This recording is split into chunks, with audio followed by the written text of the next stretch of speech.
경찰이 대한축구협회의 이른바 심판 성접대 의혹에 대해 수사 가능 여부를 검토하기로 했습니다.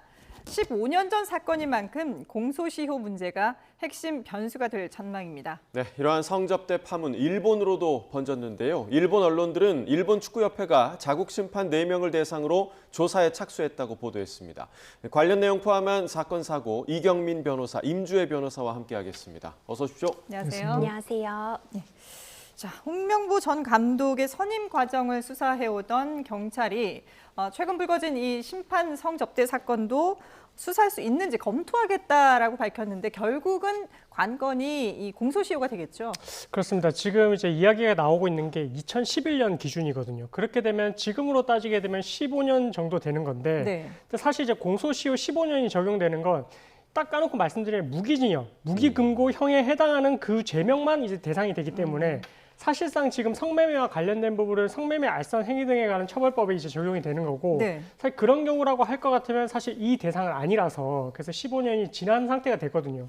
그리고 설령 공소시효 안에 들어온다 하더라도 이 사건 자체가 이제 성매매를 했다라고 했을 때 상대 여성의 진술도 또 나와야 되는데 과거 오랜 시간 전에 이뤄진 그 진술을 확보하는 것도 현실적으로 좀 쉽지 않은 상황이라서 공소시효 안에 들어간다고 하더라도 이 수사가 진행이 돼서 처벌까지 갈 수 있을지도 사실 좀 의문인 상황이고 그래서 일단은 경찰 입장에서는 일단 사실관계 조사에 그런 필요성은 있으니까 네. 이 수사에 착수할지 여부를 검토를 하게 되지만 공소시효 문제를 일단 넘어서는 것 자체가 좀 쉽지는 않을 것 같아 이렇게 말씀드릴 수 있을 것 같습니다. 네, 공소시효 안에 들어가더라도 지금 불투명한 상황이다 이렇게 분석을 해주셨는데 이 의혹이 지금 일본 축구계까지 지금 번진 상황입니다. 그러니까 일본 축구협회 왜냐하면 일본 심판이 연루된 부분이기 때문에 그래서 일본 축구협회가 자국의 심판 4명을 대상으로 조사를 벌이고 있다고 하더라고요. 그렇습니다. 우리나라에서 보도가 먼저 있었지만요. 어떤 경기인지 이미 특정이 된 상태였기 때문에 일본 내에서는 그 해당 문제된 경기에 참여한 심판이 누구인지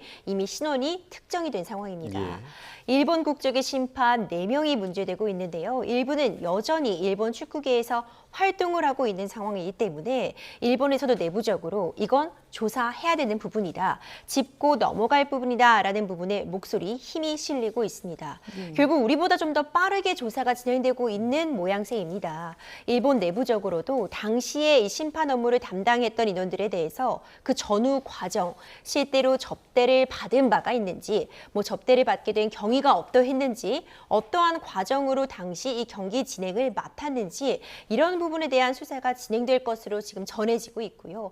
그렇다면 오히려 우리나라보다 먼저 어떤 이 관련된 내용에 대한 결론을 내릴 수도 있겠다라는 생각이 듭니다. 예, 그 당시에 일본인 심판들이 맡은 경기가 3경기였다고 하는데 결과가 어땠나요? 그러니까 이 부분이요, 공교롭다라고도 평가할 수 있을 것 네. 같아요. 지금 문제됐던 그 경기들은 우리나라가 진 경기가 없습니다. 그러니까 다 우리나라가 승리하거나 적어도 무승부를 냈는데 딱 이 심판 때문이다라고 단정할 수는 없는 것이요. 상대적인 전력이라던가 어떤 그 실력으로 보자면 우리나라가 훨씬 더 우세했다라는 평을 받는 그런 국가들과의 경기였습니다. 네.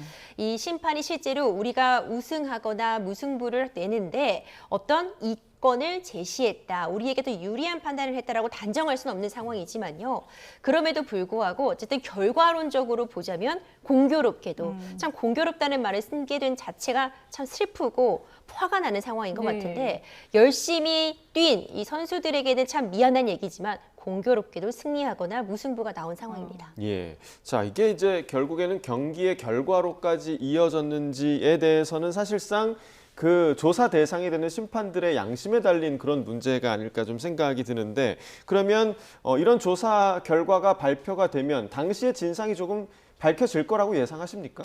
그렇죠. 아무래도 이제 그때 당시의 상황에 대해서 이제 양심 고백을 좀 해주면 그 자료가 또 우리나라에 어느 정도 수사가 진행된다라고 했을 때 참고 자료로도 사용이 될 수가 있거든요. 그렇게 될 것 같으면 지금 일본에서 사실 우리나라가 이걸 먼저 착수를 해도 지금 될까 말까 한 판국에 우리나라는 공소시효 여부를 검토를 해본다고 한 상황이고 네. 지금 일본에서는 먼저 지금 본인들이 이렇게 이제 감사를 통해서 이제 결과를 내놓겠다고 했거든요. 그렇게 한 이유도 일본인 심판 중에 지금 일부 같은 경우에는 계속해서 이제 J리그에서 심판들의 매니징을 하고 있다라고 해서 그러니까 일본이 축구에 있어서만큼은 아무래도 이제 그 경기 자체의 내용뿐만 아니라 경기 심판을 배정하는 부분, 뭐 이런 부분들까지도 전부 공정해야 이 경기가 이제 전부 공정하게 이루어졌다 이렇게 보는 그런 시각에서 이제 그렇게 하는 것 같고, 그래서 일본에서 이런 결과를 내준다라고 할 것 같으면 우리나라에서 그 결과를 또 이어받아서 사실상 이제 그런 사실관계가 어느 정도 있었다라는 게 추정도 해볼 수 있을 것 같거든요. 네. 그래서 이게 오래전 일이다 보니까 아무래도 조금은 이제 협조적인 그런 부분들이 더 나와준다면 그러면 조금 더 사실관계를 규명하는 데 도움은 될 수 있을 것 같습니다. 예. 그러니까 처벌 여부도 중요하지만 어쨌든 사실을 알고 싶은 그런 국민들이 더 많기 때문에 이런 부분에 대한 좀 갈망이 있지 않나 싶습니다. 그런데 여기에 축구협회 직원들이 공금 2억 원이 넘는 돈을 유흥비로 썼다면서요?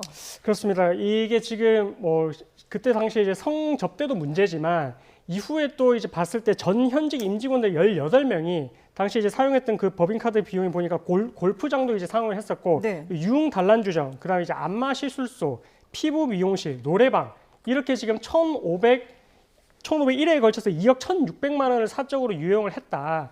이건 아직까지는 이제 의혹인 사항이고, 그래서 이런 부분들에 있어가지고도 사실상 이제 어느 기간부터 어느 기간 사이에 이렇게 이제 문제가 되는지도 중요할 것 같고요.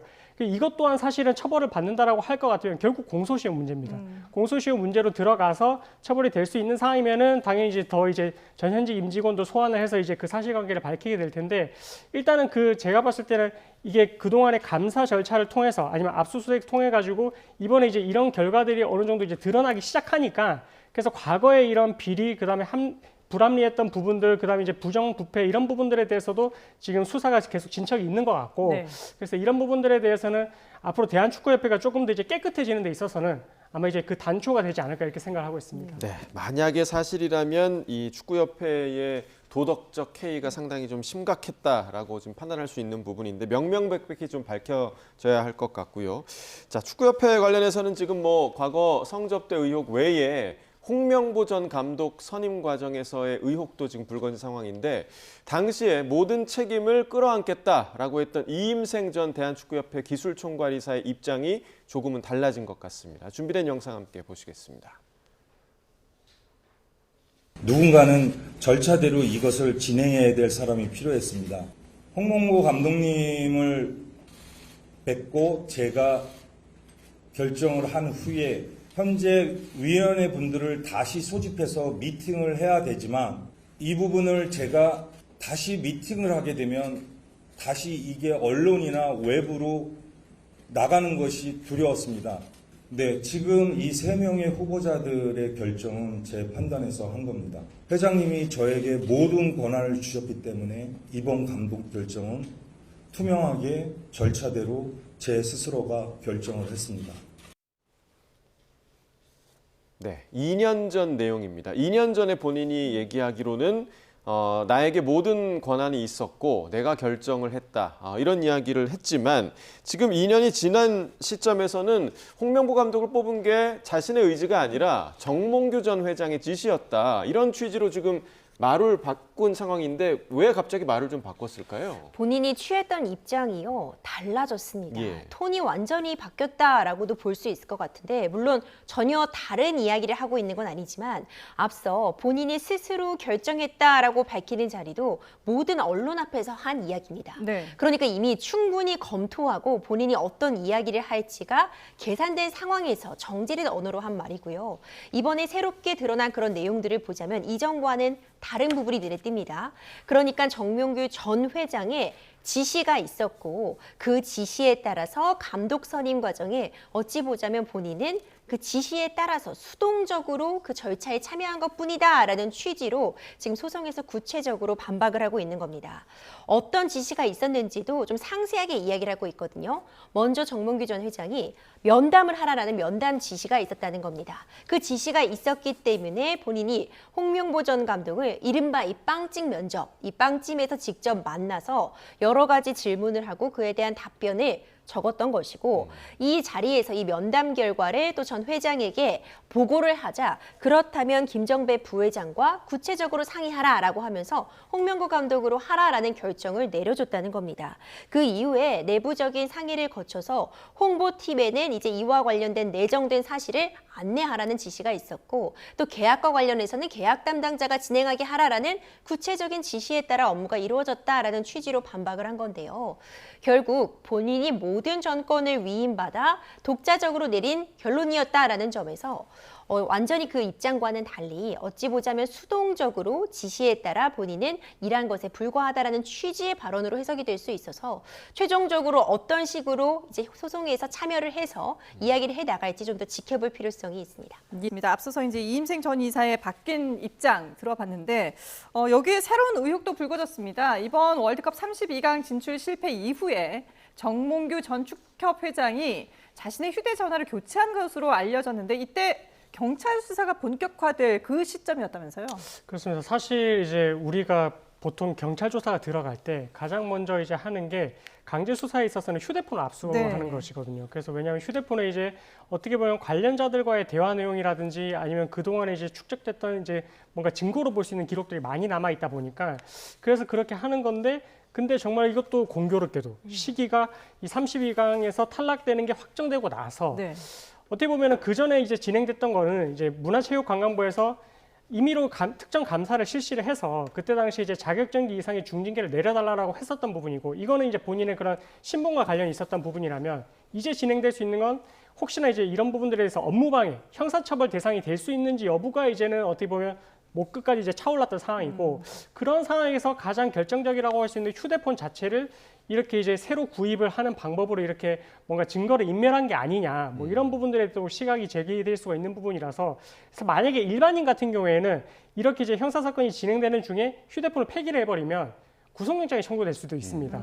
그만큼 이제 되게 중요하게 보는 증거인멸 행위로 보거든요. 네. 그 상대방이 내 증거를 인멸시키는 게 증거인멸죄로 처벌은 안 되지만 이 행동으로 인해서 내가 어떻게 보면 범죄에 있어서 그런 중대한 증거들을 인멸하는 행동을 했기 때문에 구속을 영장을 발부할 수 있는 사유가 될 수도 있고 그래서 그런 부분들에 대한 엄중함을 아마 이제 수사기관에서도 이런 부분들의 시각으로 이제 아마 그런 기준으로 잣대를 들이밀지 않을까. 그래서 이번 부분은 조금 사실관계에 있어서도 좀 확인할 필요성이 있는 부분인 것 같습니다. 네, 말씀해주신 대로 구속영장까지 발부될 수 있는 이 휴대폰 교체의 시점이 공교로웠던 건지 아니면 증거인멸의 의도가 있었던 건지 수사 결과를 좀 확인해 봐야겠고요. 주제를 좀 바꿔보도록 하겠습니다. 자, 지난 6월이었습니다. 경남 통영에서 발생한 살인 사건이 있었는데 이 사건 발생 후에 지금 2달이 지났지만 범인의 행방이 묘연합니다. 저희가 계속해서 그 CCTV 영상을 좀 보여드리고 있는데 지금 유일한 단서가 이 CCTV밖에 없는 것 같아요. 그렇죠. 이 장갑을 끼고 있었기 때문에요. 어떤 DNA 지문 같은 부분이 남지 않았습니다.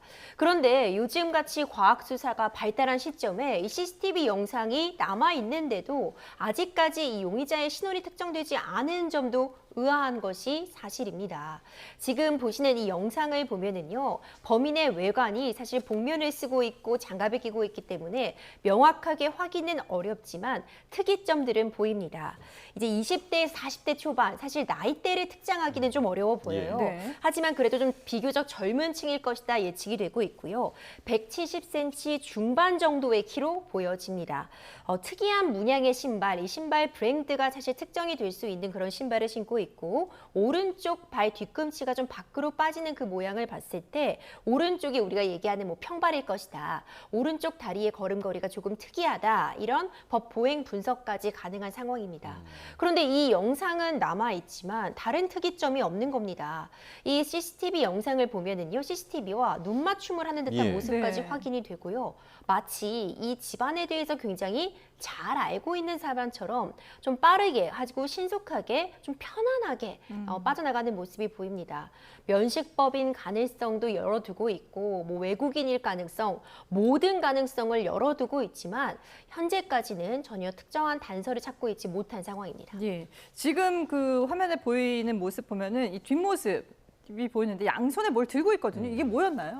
그러니까 이제 그때 당시에 이제 흉기, 그 다음에 이제 피해자 집에 있었던 손가방, 그 다음에 이제 하나가 생활안전 단말기라고 네. 그게 이제 뭐 이 긴급한 상황이 생겼을 때 이제 그 생활안전 단말기를 통해서 어떻게 보면 신고도 이제 할 수가 있고요. 그렇게 대화도 이제 되는 상태인데, 근데 그 단말기를 이제 마을에 이제 배포를 했다라고 하거든요. 네. 그래서 사실 왜 생활안전 단말기를 또 떼어갔을까? 뭐 이런 부분도 좀 사실 의문점이 들기도 하고, 근데 지금 이제 지금 용의자가 지금 하는 행동을 보면 흉기를 들고 갔지 않습니까? 네. 그런 걸로 봤을 때는 본인의 이런 부분들이 이제 발각될 걸 두려워서 가장 이제 본인이 어떻게 보면 본인을 숨길 수 있는 그런 자료들을 정리를 해서 가져갔다라고 생각할 수가 있고 그래서 경찰이나 전문가들 입장에서도 그렇기 때문에 예전에 강도나 절도에 전과가 있었던 사람 아니냐. 그래서 그런 부분들을 또 이제 집중을 해서 지금 용의자가 누구인지 뭐 이런 부분들도 지금 추려내고 있는 상황입니다. 네, 지금 뭐 전과 얘기도 해주셨지만 방금 설명해 주셨던 그 생활안전 단말기 이 부분은 사실 이 마을에 대해서 이 범인이 상당히 좀 잘 알고 있었을 가능성이 있다. 그리고 심지어는 이 범인이 침투한 이 집에 대해서도 잘 알고 있었을 가능성이 있다. 이런 걸 좀 추정해 볼 수 있는 대목 아니겠습니까? 그렇죠. 그래서 이 경찰도요 초기에 마을 사람들을 좀 탐문을 하면서 면식범의 가능성에 대해서도 수사를 했다고 합니다.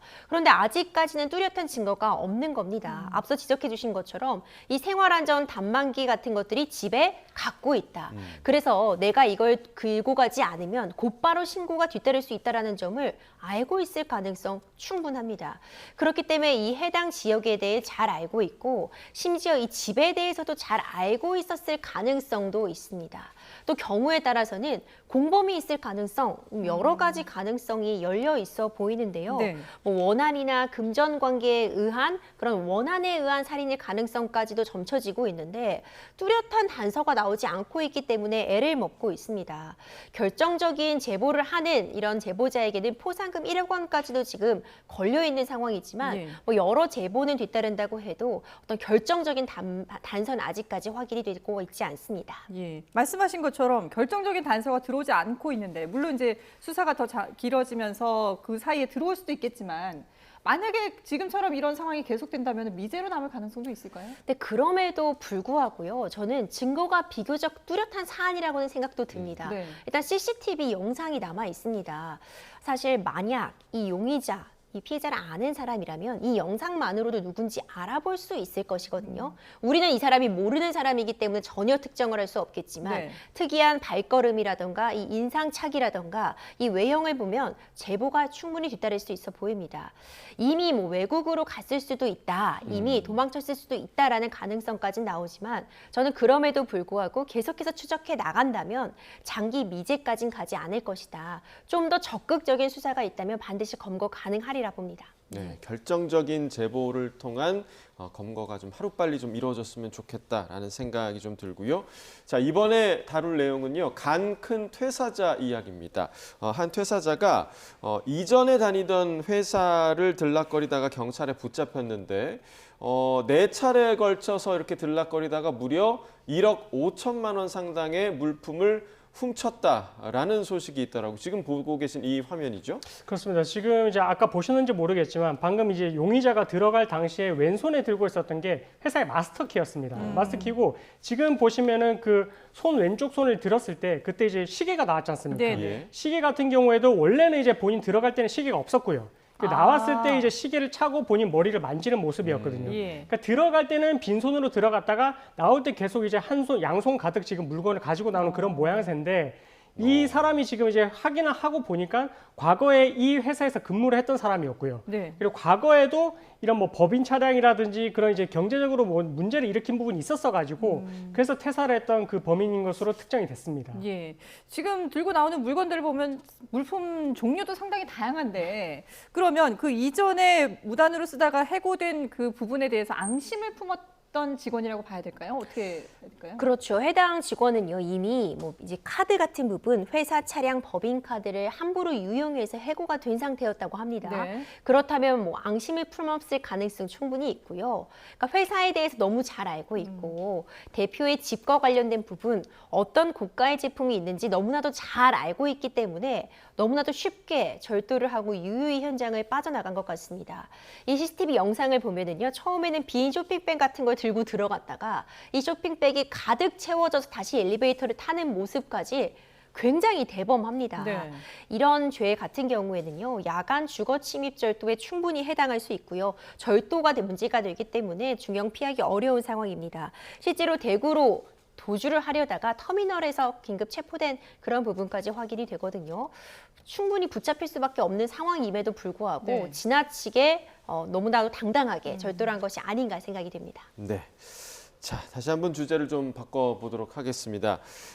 함께 살던 어머니를 살해한 혐의를 받는 10대 아들 결국 구속이 됐다고 하는데, 자, 어떤 혐의를 받고 있는 겁니까? 네, 이게 이제 존속살해, 그 다음에 이제 동물보호법 위반 혐의가 적용이 되는데 지난 7일 오후 8시 반에 있었던 일입니다. 이 아들이 18세인데 당시에 부모님, 어머니랑 이제 말다툼을 하다가 우발적으로 이런 행동을 지금 한 것으로 지금 혐의를 받고 있고, 네. 그리고 그 사건 이후에 반려견도 지금 목을 졸라서 이렇게 죽였다. 뭐 예. 이런 부분들에 대해서 혐의가 같이 적용되다 보니까 일단은 지금 이제 영장이 청구돼서 이제 발부가 된 상태거든요.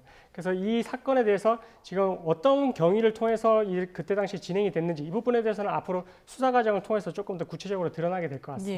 지금 사진에 이제 그 붙잡혀가는 모습이 보이는데 영장 실질 심사를 위해서 출석할 때 기자들의 질문에 아무런 답변을 하지 않았고 그러면서도 주변을 좀 경계하는 그런 모습을 보였다고 하더라고요. 그렇습니다. 사실 이제 그때 당시에 어떤 심경으로 이런 범행을 저질렀냐, 뭐 이런 부분들에 대해서 이제 기자들이 질문을 했을 때에도 네. 전혀 이제 답변을 하지 않았다라고 하고 오히려 주변을 또 경계하는 모습을 보이다 보니까 조금은 이제 그런 모습들이 또 부자연스러워 보이는 부분들도 있어가지고 네.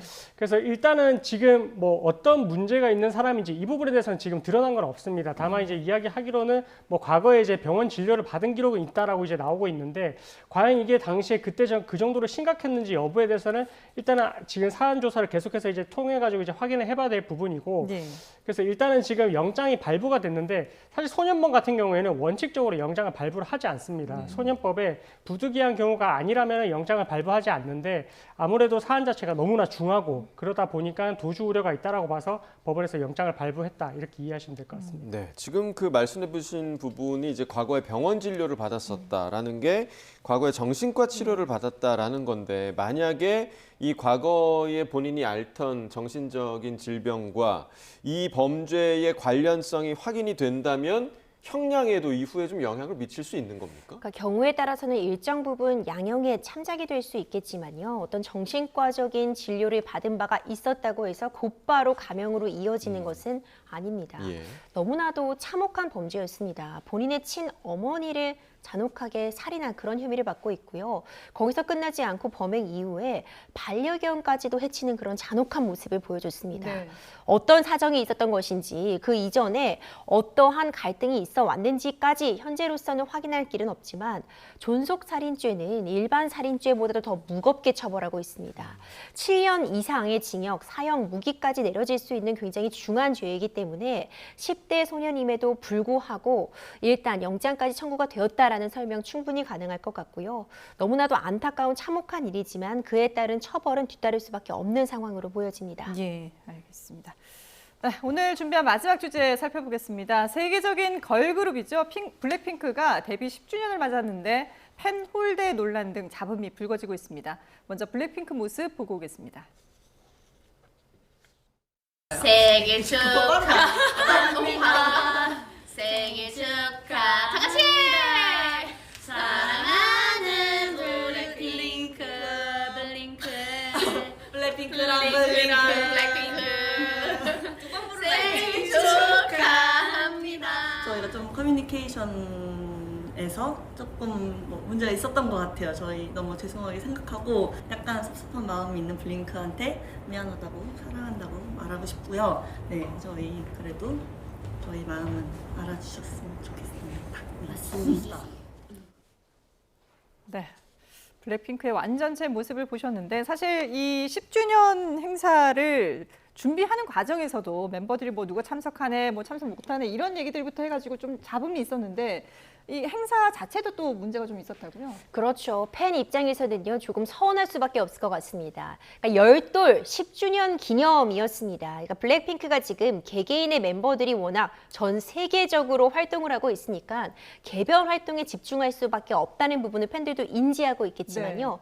그럼에도 불구하고 다른 것도 아니고 10주년이었기 때문에 블랙핑크가 완전체로서 앨범 발매를 하든 콘서트를 하든 국내 팬들을 위한 조그만 성의를 보여줄 것이다라는 기대감이 올라가고 있었죠. 네네. 그런데 문제는요, 이 블랙핑크 10주년 불과 이틀 전에 급하게 공지가 나왔는데 그마저도 유료 팬클럽 회원을 대상으로 해서 딱 40명만 추첨해서 이제 초대를 해서 행사를 하겠다라는 공지가 나온 겁니다. 그러니까 팬들도 다 각자 일이 있고 바쁜데 네. 이틀 전에 공지한 것도 문제고 유료 멤버들만을 대상으로 해서 팬들을 딱 40명만 초대하겠다라는 것도 문제고 또 이 초기에는요 블랙핑크 멤버 전원이 참석한다는 이야기도 없었습니다. 그러게요. 스케줄이 되는 멤버만 참석한다고 하니 팬들 입장에선 서운할 수밖에 없었는데요. 네. 결국 행사가 치러지고 블랙핑크 완전체 다 만날 수 있었습니다. 모두 시간을 조율해서 참석은 했지만 워낙 행사 규모가 작았고요. 그리고 이제 블랙핑크 측에서 준비한 선물도 팬들의 기대와 이 블랙핑크의 영향력에 비해서는 너무 약소한 것 아니냐라는 비판, 그리고 이 행사 장소에 대한 문제, 워낙 협소하기도 했고 다른 국립중앙박물관의 관람객들에게도 좀 불편을 끼쳤다는 점에서 여러 가지 행사 이후에도 뒷이야기가 나올 수밖에 없어 보입니다. 네, 지금 말씀해 주신 그 관람객들에게도 영향을 끼칠 수밖에 없었다라는 부분이 이 문체부에 실제로 좀 민원 제기가 됐다고 하더라고요. 그렇습니다. 이제 문화체육관광부에 이렇게 이제 민원 제기를 했던 부분이 이 당시에 이제 국립종합박물관에서 했었거든요. 예. 그래서 일부 구역이 통제가 됐고 그리고 원래 예정되어 있는 그런 이제 교육 일정 같은 경우에 사실 이제 그 일정 자체 변경이 됐다 보니까 그래서 이 대관 자체가 외부에서 대관을 한 거냐 아니면은 안에서 국립중앙박물관하고 공동으로 진행했던 행사냐 그것부터 시작을 해가지고 이제 관련 규정을 정확하게 지켰는지 이런 부분들에 대해서 민원이 들어갔다라고 하거든요. 그래서 문체부에서는 지금 이 사건에 대해서 감사 담당관이 지금 지정이 된 상태고요. 그래서 실제로 감사를 진행을 할지 여부에 대해서는 아직까지는 결정된 건 아닙니다. 그래서 들여다보고 정말로 규정을 지킨 부분이 있는지 이런 부분들에 대해서 감사를 진행할지 여부를 19일까지 결정을 해서 확인을 하게 된다라고 하니까 그래서 그 사이에 어떤 부분이 지금 문제가 있는지 여부에 대해서는 조금 더 지켜보시는 게 좀 필요할 것 같습니다. 예. 사실 이렇게 그룹으로 동일 그룹으로 10년 동안 활동을 한다는 것 자체도 상당히 이제 대단한 일이고 그리고 또 블랙핑크 하면은 전 세계적으로 또 많은 사랑을 받는 그런 상황인 거잖아요. 여전히 팬들의 사랑을 받고 있는 그런 상황인데 근데 앞서도 뭐 잠깐 언급을 하셨지만 이게 역조공 선물이라고 해서 팬들에게 그 아티스트들이 이제 준비하는 그 회사에서 준비하는 그런 선물들이 있는데 이게 의무는 아니지만 그래도 팬들을 위한 좀 마음을 엿볼 수 있는 부분들이어서 팬들이 그걸 받으면 막 또 자랑하고 이러거든요. 이 부분에서 여러 가지 좀 팬들의 아쉬움이 있더라고요. 그렇죠. 그러니까 40명만 초대했다면은 또 뭔가 굉장히 친밀한 무언가가 있을 걸 또 기대했을 텐데 일단 행사 시간도 짧았고요. 네. 그럴 수밖에 없었던 건 이제 멤버 4명의 시간 조율 자체가 매우 어려웠다고 합니다. 그런데 이제 선물로 팬들에게 제공된 이 떡도 사람들이 검색해 보면 이 떡의 가격까지 알 수 있을 정도로 예. 그렇다면 너무 쉽게 주문한 것 아니냐, 기성품을 그대로 갖고 온 것 아니냐, 이 가격도 좀 문제지만 가격보다 중요했던 성의가 그렇죠. 예. 정성이 모자랐던 거 아니냐라는 비판이 나올 수 있고요. 예. 이 라이브 진행 과정이나 어제 행사 진행 과정을 보더라도 좀 급조된 그런 모습을 보였습니다. 원활하지 못했던 그런 사정들 때문에 팬들이 이 블랙핑크 완전체를 본 이 경험은 너무나도 행복했지만 그 진행 과정에는 아쉬움이 남는다라는 비판 좀 겸허히 받아들일 필요 있어 보입니다. 예, 알겠습니다. 네, 지금까지 이경민 변호사, 임주혜 변호사와 함께 사건 사고 짚어봤습니다. 두 분 말씀 잘 들었습니다.